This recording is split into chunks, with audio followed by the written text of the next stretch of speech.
Hello, everyone. This is Tom Fox. I'm the Compliance Evangelist, and I'd like to welcome you to Everything Compliance. Everything Compliance is the only podcast in compliance featuring the top roundtable of compliance commentators. It includes Mike Volkov, founder of the Volkov Law Group, Matt Kelly, founder and editor of Radical Compliance, Jonathan Armstrong, partner at Quarterly Compliance, and Jay Rosen, Mr. Monitors with Affiliated Monitors.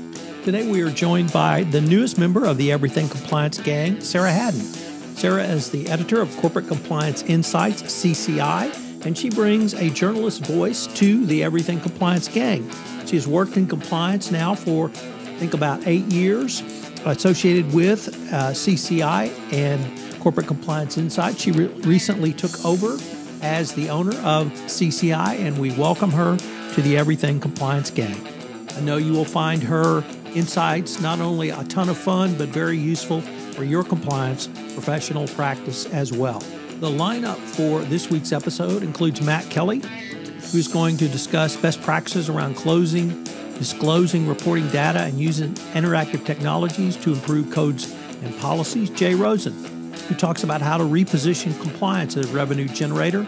Sarah is going to speak with us today about effective compliance training and actually how to do it better. And then I'm going to join the gang as a panelist this week, talking about the 3 top enforcement actions from 2019 to date and what do they tell us about where FCPA compliance may be headed in the future.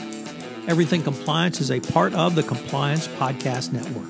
Hello, everyone. This is Tom Fox. I'm the Compliance Evangelist, and I'd like to welcome you to this episode of Everything Compliance. Today, we are joined by our new panelist, Sarah Hadden. Sarah is the editor-in-chief of Corporate Compliance Insights, and she is our latest panelist to come on board to Everything Compliance. So, Sarah, welcome. Thanks, Tom. I'm thrilled to be here. I tell you, I feel like the popular kids have invited me to join them at their table in the lunchroom, and I'm going to do my best to not do anything dorky and to be cool enough to stick around. Well, I'm sure you will be, and I'm looking forward to hearing what's on your mind. So thanks for joining us. Well, we've got the coolest guy in compliance joining us, so that would seem appropriate. Matt Kelly, Jay Rosen, Mr. Monitors, and I'm Tom Fox. So our order today is going to be Matt, Jay, Sarah, and then Tom. So Matt Kelly, what is on your mind? Hey, Tom. So what is on my mind today is a new report that Ethisphere published earlier this week. Well worth a compliance and ethics officer's time, where Ethisphere looked at some best practices among its 128 world's most ethical companies from 2018. And I was very intrigued by the report. It singled out a couple of different practices at these 128 most ethical firms that I think are well worth compliance officers' time. I'll walk through what stuck out for me.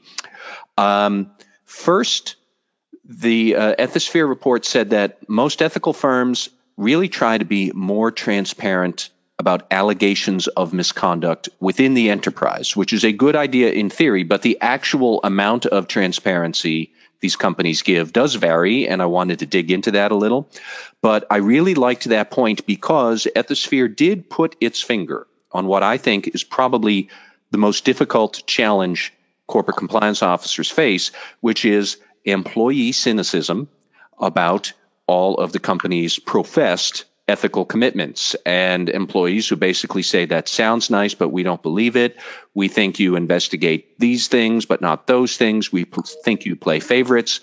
Fair or not, right or wrong, that sort of attitude is out there, and it is very corrosive and difficult for ethics and compliance officers to overcome.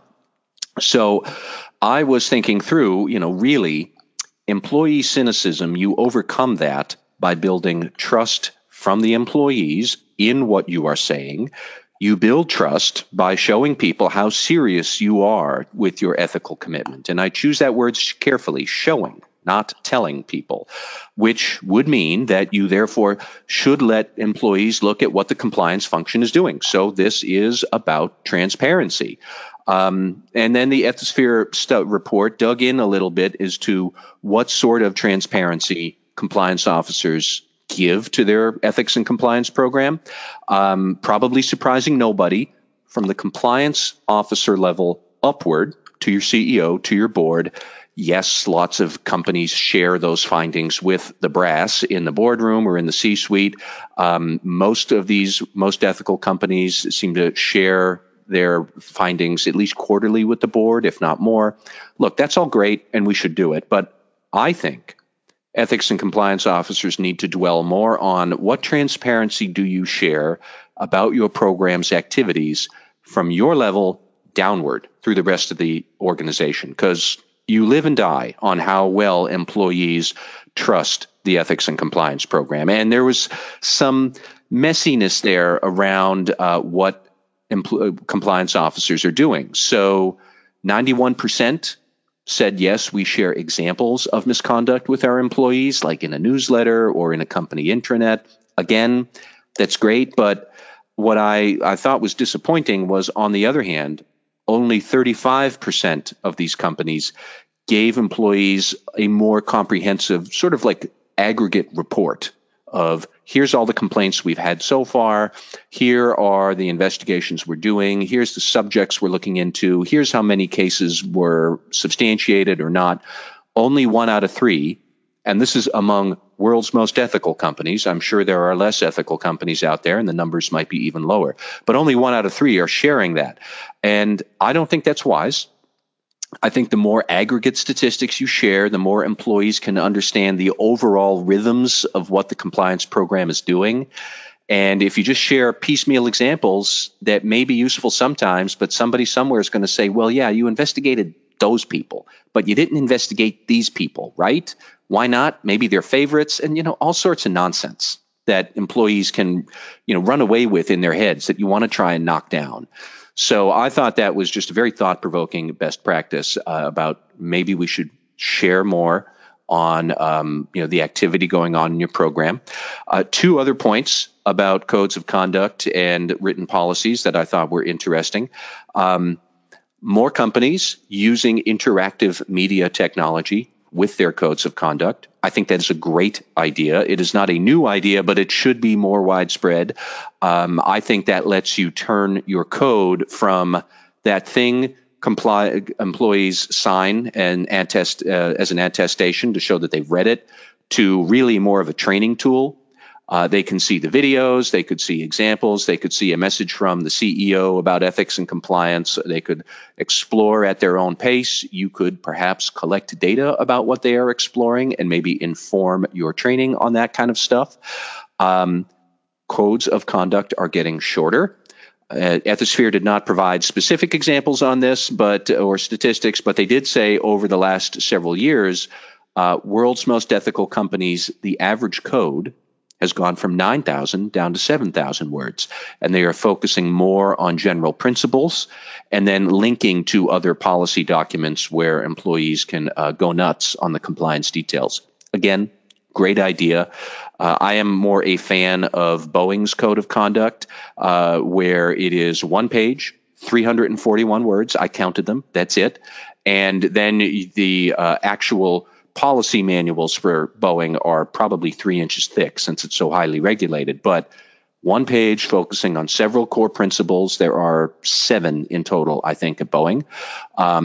Okay, some people might roll their eyes that Boeing is not the best example of ethical conduct at the moment, given its trouble with the FAA and the Supermax 737 jet. Fair point. But I do think that Boeing's general direction with its code of conduct, simplicity, shortness, you can't really beat that, and I liked it.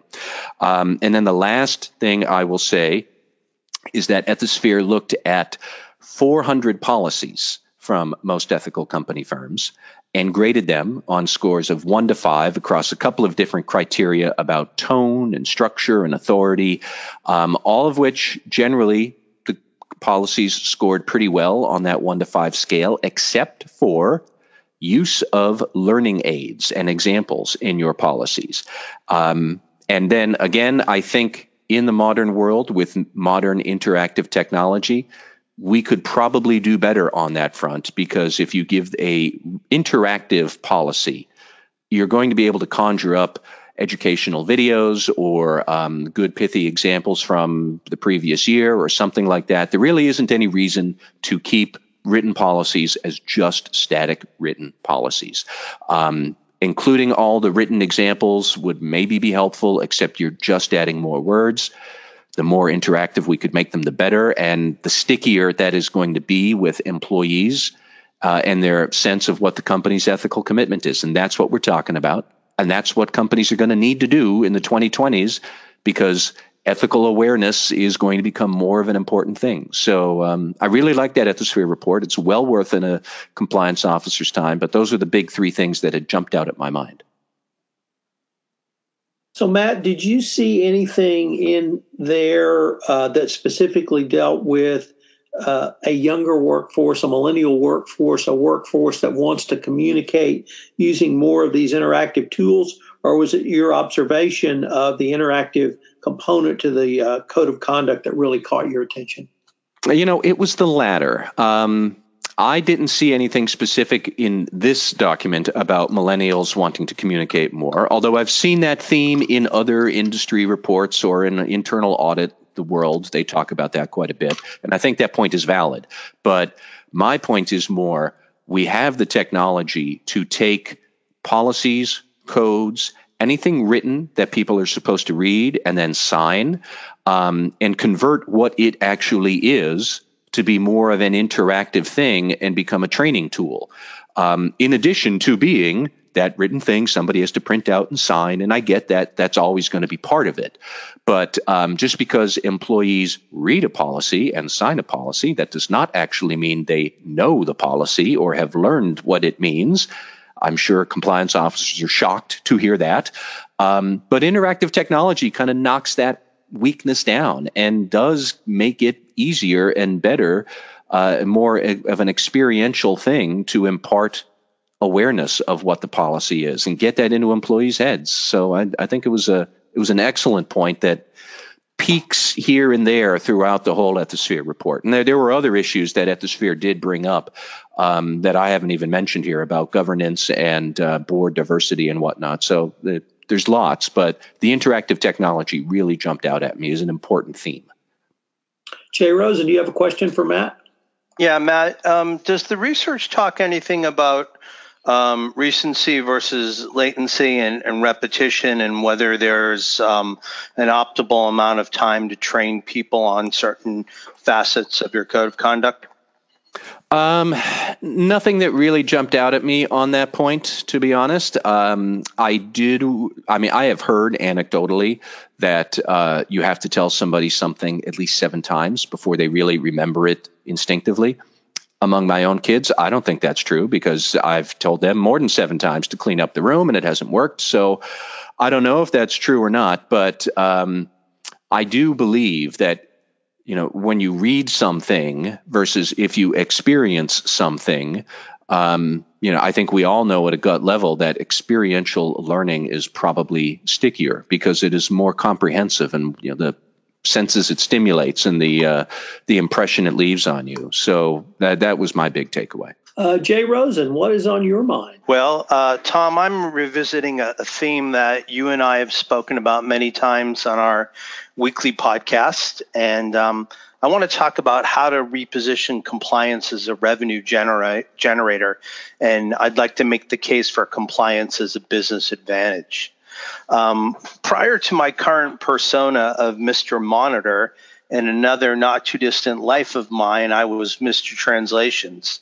And besides simply updating my Twitter handle from @FCPA_translations to @FCPA_monitor, I'm still tasked with helping clients to justify proactive ethics and compliance expenses that upon first blush do not appear additive to their bottom line. These two positions have afforded me a unique perspective to observe the different ways that corporations approach ethics and compliance issues. And some companies see compliance as, unfortunately, a check-the-box nuisance, while others are drinking the compliance Kool-aid and they benefit from using compliance as a business advantage. From what may seem to be a simple concept, the actual implementation is fraught with much hand-wringing and cost justifications. For one example, one of my previous global customers engaged my translation company to help translate their global code of conduct and communication policies into more than 30 languages. While it took our team a couple of months to complete the translations, it took our clients less than 6 weeks to return comments from most of their in-country ethics and compliance ambassadors. While some of the reviewers were members of the ethics and compliance function, the majority of others came from legal, finance, HR, and other operations of the company that weren't specifically involved in compliance. Not only were they able to leverage their specific subject matter experts in commenting on the translated documents, but they also had been successfully cultivated to understand the importance of the task, whether or not it was, quote, officially, unquote, part of their jobs. This collaboration unearthed some of the perceived internal obstacles and institutional objections that ethics and compliance practitioners may face when trying to lay the groundwork to use compliance as a business advantage.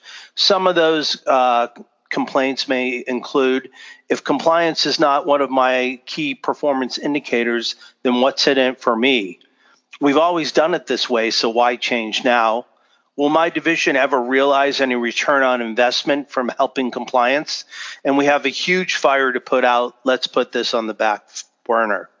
Now, we know that some of the perceived reasons why it won't work, as any good salesman or ethics and compliance practitioner, we must be prepared to rebut these temporary roadblocks and overcome our colleagues' objections. In the global company example above, my client had managed to win the buy-in from many key information stakeholders of the company, including finance, HR, internal audit, and legal. Thus, they could leverage HR as globalized heirs to gain an early insight into potentially troublesome employee practices. They could piggyback off of internal audit to conduct international ethics and compliance audits and to gauge employee adoption. They can allow finance to follow the money and sound any warnings or red flags about inappropriate sales or commissions. And finally, they could utilize the company's vast legal knowledge base from IP to anti-corruption and labor policies. By breaking through these corporate silos and combining best practices, a company moves from the perspective of only realizing synergies and efficiencies to arriving at a destination where compliance can become a revenue generator. Thus, HR now looks at the previous problem hires with anti-bribery and corruption issues and uses this information to prevent future hiring missteps. Finance can now focus on high-risk markets and develop additional screening processes to detect fraud at an earlier stage. Legal now collaborates with HR and ethics and compliance to produce more conversational and easily understood guides for employee behavior, kind of echoing the point that Matt just made. And sales and marketing now use their special persuasive sauce to help publicize and speed the adoption of ethics and compliance initiatives. Bringing it all back home, we have learned what the internal obstacles that we face are, and we have overcome objections, and we have demonstrated that operationalizing good ethics and compliance policies is not only a revenue extractor, but when used properly becomes a revenue generator. Our challenge as E&C practitioners is to operationalize ethics and compliance into our daily business processes, and then and only then will we see that compliance is a business advantage. Jay, what do you see as the differences, or you started out by observing as someone in the space for some time as a vendor, the different approaches corporations take. Do you have any general ideas on why corporations would have a difference in approach to compliance, check the box vis-a-vis drinking the Kool-aid? I think a lot of it, as we were just talking about before, comes experientially. And unfortunately, if you've either had a company that has had past ethics and compliance lapses, or if a company is in a space such as extractive industries or automotive industries or any of the popular sweeps that we've seen over the past few years, if they've unfortunately gone through those situations, they're more highly attuned to what happens. The workforce has more experience in dealing with consultants and investigators. So I think it becomes a little bit more common nature for them just to get with the program. Whereas you've got other companies that either they might feel they're too small or they're not publicly traded, but they may not respond as quickly to the opportunity to drink the Kool-Aid. Matt, you have a question for Jay? Well, not so much a question, but I do want to say I have often thought one of the ways that compliance can be a revenue generator for a firm is if you do drink the Kool-Aid, which I always recommend people do. If you drink the Kool-Aid and can demonstrate your ethical commitment in clear and visible ways, it makes you a better third party for all the other companies that are out there looking for ethical third parties. It is a somewhat subtle point that I think we all overlook as we talk about our unending need for due diligence on third parties. But we neglect to mention that also we ourselves are always somebody else's third party. So if you are more attuned to ethical issues, and if you can demonstrate that, it makes everybody else, their due diligence upon you that much easier, and grooms you to be a better business partner. So I wholly agree with Jay's premise here, and just I would like that argument to sink in with more of the corporate world a bit more, that of course compliance and ethics and commitment to it can be a revenue generator for you.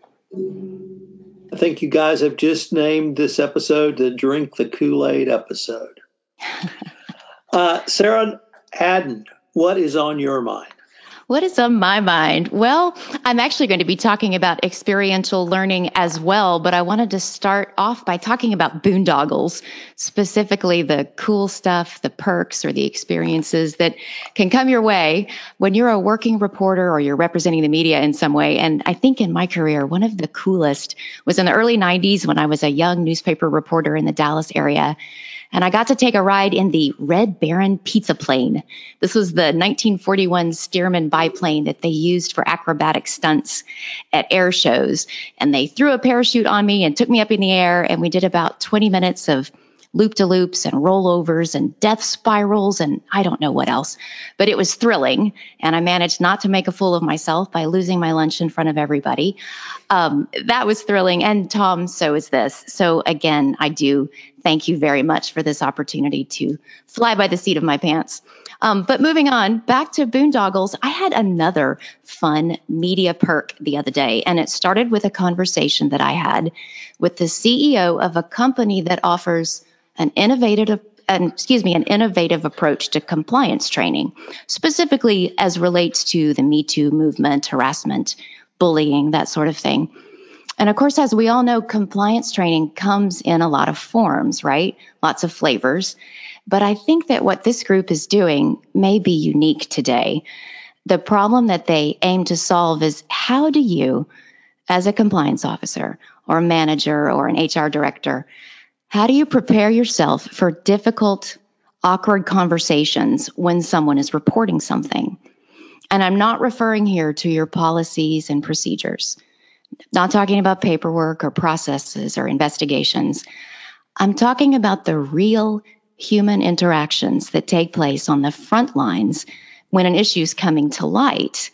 And you all know the kind of scenario that I'm referring to. You're in your office and an employee comes to your door. They close the door behind them and they say, "Hey, have you got a minute?" And as we know, this person is not asking for permission to come in and close the door. This person is asking for permission to toss you a live grenade. It's going to blow up your day. It's going to blow up your week, maybe blow up your career or even your company's reputation if you don't respond effectively. So how do you prepare to be effective when you're not prepared in the first place? I mean, human beings and emotions are involved here. People are messy, and you were caught off guard. You were focused on whatever you were about to do, your own work, or maybe you were focused on that big salad that you were planning on eating at your desk in peace, but now you have to snap to attention and you have to get this right. So this company's approach involves role playing, and not the kind of role playing that we've all done in some kind of a company training retreat thing where you and a colleague, you read off a script while everybody watches you and you pretend to be talking about something. No, this is different. They do it online. It's one-on-one, and it's in the form of a customized live video conference call, and they use professional actors and actresses to play the part of employees, to play the part of the employee who says, hey, have you got a minute? And the scenarios vary. Maybe this employee is being sexually harassed. Maybe they need to blow the whistle about something they've seen or heard, or, maybe they have an axe to grind and they're making the whole thing up. You don't know what's coming, just like in real life, and that's the point. So I heard about this, we talked about it, I was intrigued, and they offered to set one up for me so that I could experience it. And I'm a good sport, so of course I said, yeah, let's do it. And let me tell you, this simulation was eye-opening. It was so realistic and convincing that I truly had moments where I forgot that this wasn't real. They're professional actors, like I said, and they don't break character for a moment. I had this woman, and she was playing the part of a younger female employee, and she was shaking, and she was upset, and she was angry. And I literally had to calm her down with my voice and my body language so that she could continue.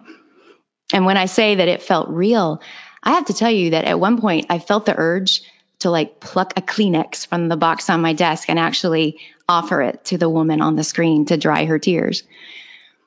Now, I won't go on and on about the scenario that I was presented with, but I do want to touch on what I learned about myself. I thought that I would be effective at this. I figured I could pretty much wing it like you do. But when I finished up with what ended up being 3 related, connected role-playing conversations in a row, I realized how much I was impacted by what I will call recency bias. I was super taken with the story that the first woman told me, and I made an unconscious emotional investment in her story and in her because she was first. So when a second female employee came into my virtual office to tell me her side of things, what she had observed about this fictional situation, I was less inclined to believe her. And had she come to talk to me first, it might have been different. And I really reflected on this later, on the fact that I was a good manager to the first employee, but I don't think that I was as unbiased or thorough in my interview with the second party. And as a result, I did miss some important details about what happened. I failed to ask some questions that would have helped HR investigate and that might have prevented additional fallout in my department with my hypothetical team. And for the record, you do get evaluated when you do this. That's part of the process. That's part of the service that goes along with this whole deal. You get some 360 feedback. So what is my takeaway here? Well, specifically, I think that it's if you really want to be prepared for something that might happen, you do need to practice it. And of course, Matt mentioned earlier the Supermax Boeing 737. If you have a choice, do you want the pilot of that plane to have reviewed the software, or do you want him to have actually gone through a flight simulator, as Canada apparently is going to be requiring? And I think we know the answer to that. But just reading about this sort of thing, reading your handbook and your policies and procedures is probably inadequate.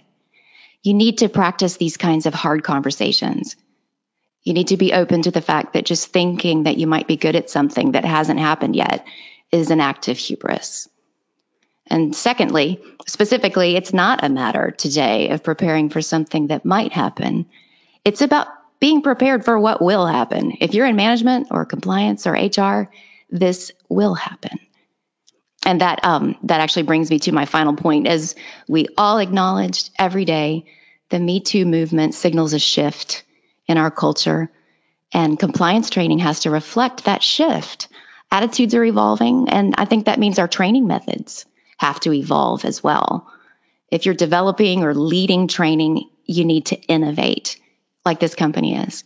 And if you're being subjected to that training, Be open to feedback. Be open to the notion that you might not get it right the first time, which is why you need to practice.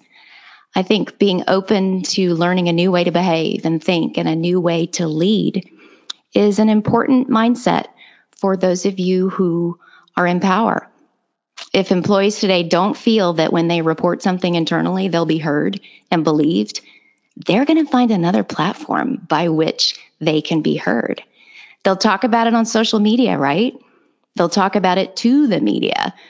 And then when that happens, suddenly that earlier reference I made to a hand grenade being tossed at the company's reputation, that's suddenly a pretty apt analogy, I think. So just to sum this up here, I reviewed a report earlier this week that was released actually late last year by Navex Global. And in it, they summed up the responsibility for handling harassment claims effectively by saying, and I paraphrase this, harassment generally is about power. To take ownership of a corporate culture, to change it, to take ownership of that power, you have to use your power to bring about change, because neglect of power can be as destructive as abuse of power. Sarah, do you think that you talked about how do you get more effective, or how do you become more effective, I should say, is by practicing. It sounds like this is actually something that you need to practice in a similar manner and not really do book learning, do study, and then prepare yourself, because even your own very visceral and physical responses, wanting to hand a Kleenex, noting your own recency bias, sounds like things you really have to try to practice, so you learn about yourself and so you can correct if necessary. I agree, absolutely. And I think you've really hit the nail on the head there, learning about yourself. I thought I would be good at it. I thought, I'm a woman. I know what these sorts of things are like. I'll know what to say. But in fact, human beings are unpredictable. We ourselves are unpredictable. I think until you actually subject yourself to rehearsal, to a fire drill, a full-on practice session, you can't be completely sure that you'll be as prepared as possible. And now maybe let me bring Matt into this discussion, and along the lines of the following. Matt, I was struck by Sarah's response to the training, but also when you talked about the interactive nature of the code of conduct training. And it seems like this is really pushing us towards understanding that the more interaction you can have in a variety of different techniques, the better off you're going to be in your overall communications going forward. Would that be even something we could draw upon from the Ethisphere report? I think so, yeah. And, what stands out to me and why I get it on my soapbox a bit about interactive technology is all of the points we are talking about right now, that, you want to practice this sort of stuff, you want to be interactive, you want to be aware of all of your issues and everything else. This is well worth a company's time to think about and to train with managers. So the point being that we do all of this already. And then you have a written code that you make people read and refer to like, some sort of encyclopedia when the need arises. That's duplicative effort. And that second effort of just having a written code and having a written policy, why? It's not going to work as much or as well anyways. If we have these very potent sort of mechanisms and means to impart real absorption of knowledge into a manager's head, into an employee's head, you might as well meld all of that with the written materials we've been churning out ad nauseum for 20 years anyways, and make those something that can do a bit more than be that which the employee signs, and then you stick it in a file until something comes up. And, plenty of people would say, you only make me sign the code so that if I screw up, you've documented and you can fire me. That's a terrible attitude, but it's not wrong. You can do so much more with what the technology is out there, and you're going to do it anyways, because training is something that we think about so often, and training oftentimes doesn't work very well and we're pioneering these new ways to make it work better. That's great. Then sweep all of this up and kind of meld it all together into something much more powerful. We have now had 3 significant FCPA enforcement actions in 2019. FMC, Fresenius, Cognizant Technology Solutions Corporation, and MTS. All 3 demonstrated a 2017 FCPA Corporate Enforcement Policy at work. In a speech to the 33rd Annual ABA National Institute on White-Collar Crime last month, Assistant Attorney General Brian Bienkowski spoke about the corporate enforcement policy. Initially, this policy has led to greater transparency from the Department of Justice. The DOJ strives to have open books about which factors we find aggravating, which we find mitigating, which is penalized, credited, and ultimately weighed. It is more than having transparency. It's about clarity in conveying the right incentives for responsible corporate behavior and not simply slapping fines and penalties imposed for penalty's sake. It is about fairness from the DOJ and fairness for not disproportionately punishing innocent employees, shareholders, customers, and stakeholders.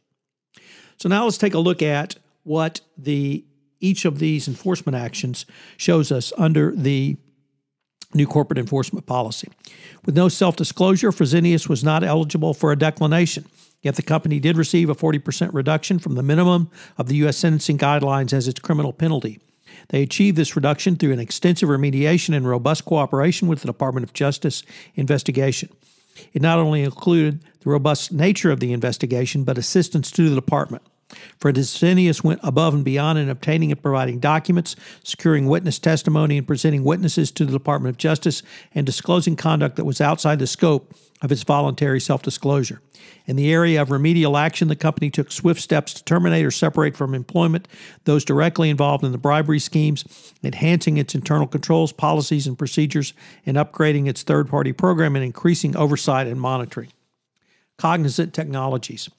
While the FMC or Fresenius FCPA enforcement action did not feature a self-disclosure by the company, the Cognizant FCPA enforcement action did. This self-disclosure was a critical element in the company receiving a full declination in the face of C-suite activity directing the bribery scheme. About that declination, Brian Bienkowski noted, notwithstanding the fact that the misconduct reached the highest level of the company, we declined prosecution. We have made it clear why. The company voluntarily self-disclosed the conduct within 2 weeks of when the company's board learned of it. As a result, the department was able to identify the culpable individuals, and indeed, we have announced charges against the former president and former chief legal officer of the company for their alleged involvement in the scheme. MTS. In the MTS FCPA enforcement action, there were none of the factors present which led Fresenius or Cognizant to receiving reductions. In applying the corporate enforcement policy factors, MTS did not voluntarily disclose the matter to the Department of Justice. Its cooperation and remediation was lacking because it was slow to provide information and evidence in response to DOJ requests, and it failed to discipline senior executives involved in the conduct.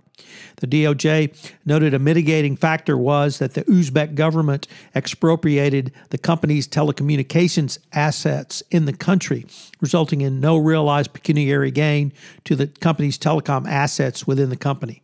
As a result, the DOJ and MTS agreed the company's total fine would be equal to 25% above the bottom of the U.S. sentencing guidelines.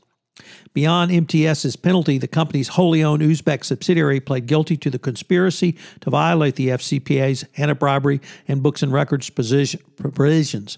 The DOJ also announced charges against 2 individuals, the former Uzbek government official Gulnara Karimova and Bazgat Akamad, the former CEO of the Uzbeki subsidiary.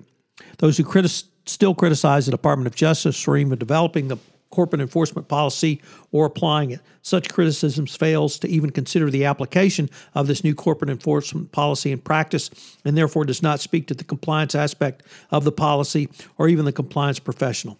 For it is in the application of the corporate enforcement policy where the rubber meets the road. One can only conclude from the application of the policy since its inception in November 2017 through the additions and modifications that it is working. Companies are receiving real benefits just as the Department of Justice intended. So with that, I thought we might move on to shout outs and or rants. So why don't we go the same order? And Matt Kelly, what's on your mind regarding a shout out or a rant? Yeah, sure. I have a rant and maybe even a provisional rant for somebody else in a related matter here. But the rant is to Stefan Passantino.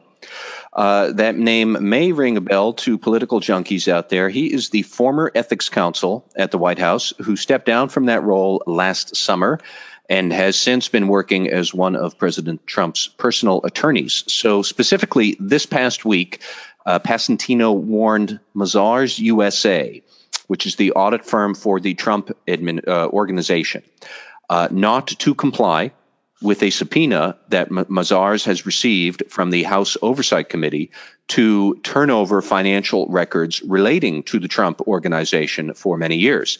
And Passantino said that Mazars should not do this.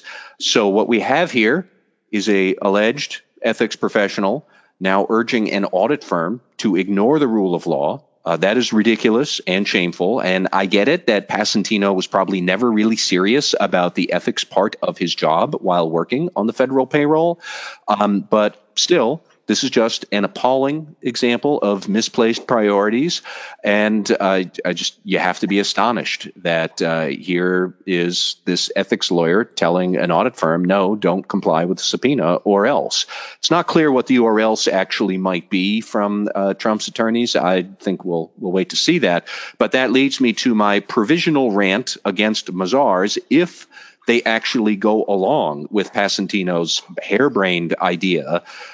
Shame on them, because I don't see how an audit firm could actually do investigations or provide advisory services to clients about ethics and compliance matters. I don't see how you can do that with a straight face on one hand if you are also flouting a subpoena from a sitting House Congressional Oversight Committee on the other hand. That makes no sense.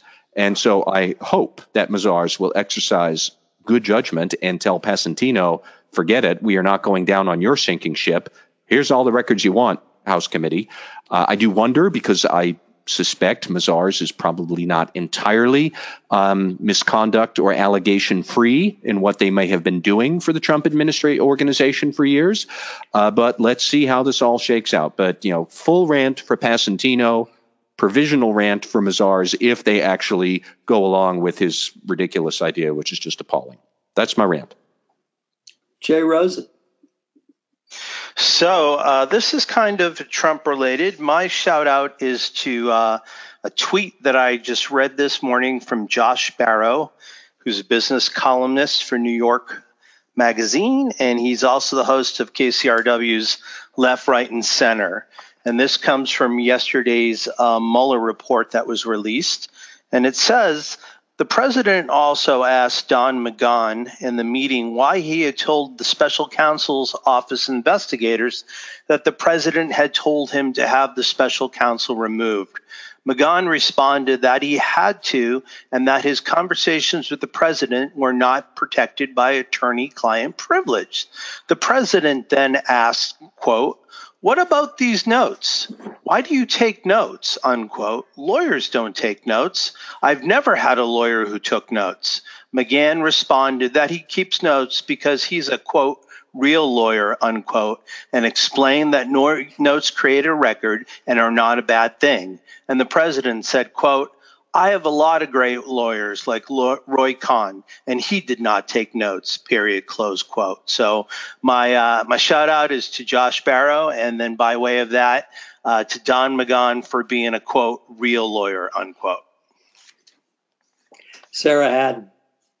All right. I have a rave, and my rave, I guess, is in the form of maybe more of a shout out, and it's to internet service providers everywhere, to ISPs and to server administrators, anyone who yesterday had to handle the increased traffic load on the interwebs when the Mueller report was released. No telling how many people accessed and read and downloaded that 448-page document. But I had such a feeling of deja vu yesterday, and Matt, I bet you did too. I was taken back to 20 years ago, September of '98, when the Starr report was released. I remember where I was at the time and who I was. I was a young mom, and I was on maternity leave from my job as a reporter, and I was in my house in the suburbs with a baby, away from a good internet connection and a newsroom. I had dial-up at the time, AOL, surely. And I remember thing one, wondering if I would be able to download the Star Report before my dial-up connection failed or before my infant son woke up and needed me. I remember that. But I also remember at that time being so struck by the magic of the whole thing, not the contents of the report, though I'll admit, like many Americans, I wanted to get my hands on that thing so that I could read the naughty bits. But I was struck by this momentous shift in how we, as the American public, got to consume the news of the day. We could all have it at once, all of it. We didn't have to wait, in this case, for a media outlet to process the Star Report and then regurgitate it for us, analyze it. We didn't have to wait for our local newspaper or magazine to reprint big chunks of it so we could read most of it. Instead, we had the whole thing almost instantly, and we all had it, if we wanted it, at about the same time. And of course, there are a lot of similarities between those two documents in that there's much debate about semantics. As we recall in the first go-round, it was, what is the meaning of the word is? And today we're arguing about the true definitions for collusion and obstruction. But what's different? Well, thanks to the internet as a delivery system, the media role has shifted, as I've said. But I think our role, the public in the drama, has shifted somewhat too. Whereas before we were just an audience. But in the decade after that, you see the rise of social media. So not just an audience, we got to become kind of the Greek chorus, that kind of a participant in the drama. We got to easily publish and post our own thoughts and opinions online. Whereas previously, if you wanted to have arguments with total strangers about politics, you had to actually do it in person at the local coffee shop.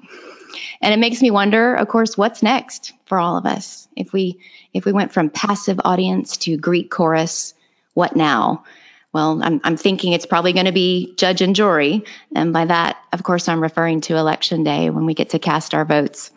So that's my rave. Shout out to internet service providers. A shout out to the internet and its ability to inform us and educate us, certainly to entertain us, and perhaps ultimately to mobilize us. So mine is more of an observation, and it begins with the noting of a passing of Charles Van Doren.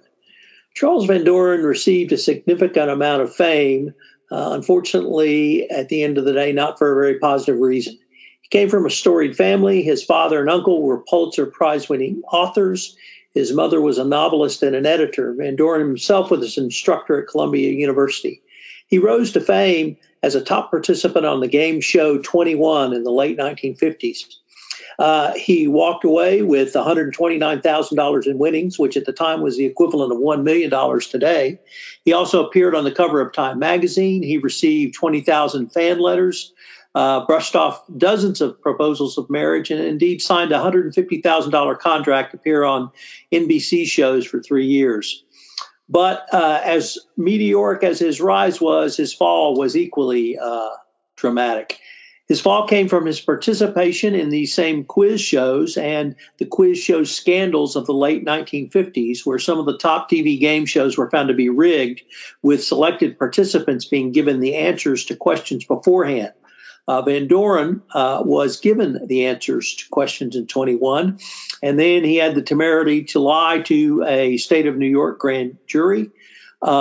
Before he testified to Congress, however, he fessed up to congressional investigators that the game shows were rigged, and he had been wrongfully provided answers to the questions before they were asked on the air. Van Doren never publicly accepted his responsibility for this massive fraud, only stating, quote, "I would give almost anything I have to reverse the course of my life in the last 3 years," end quote. His New York Times obituary noted that he had agonized in a moral and mental struggle to come to terms with his own betrayals. This was a pretty big revelation when it came out in the early 60s. And my observation would be that now this type of conduct is is pretty pervasive with our political class. So I'm not sure if that's a rant or a shout out, or, as I said, just simply an observation. So, ladies and gentlemen, this concludes our Everything Compliance podcast. And as we now know, it's the Drink the Kool-aid episode. I wanted to especially thank Sarah Hadden for joining us for her first episode, and everyone else. And I look forward to our next get-together.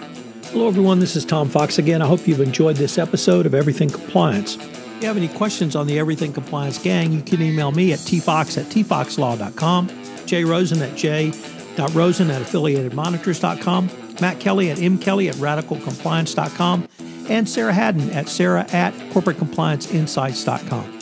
I hope you've enjoyed this episode, and I hope you'll join us for our next episode when the Everything Compliance gang gets back together to discuss topics of the day. Everything Compliance is a presentation of the Compliance Podcast Network.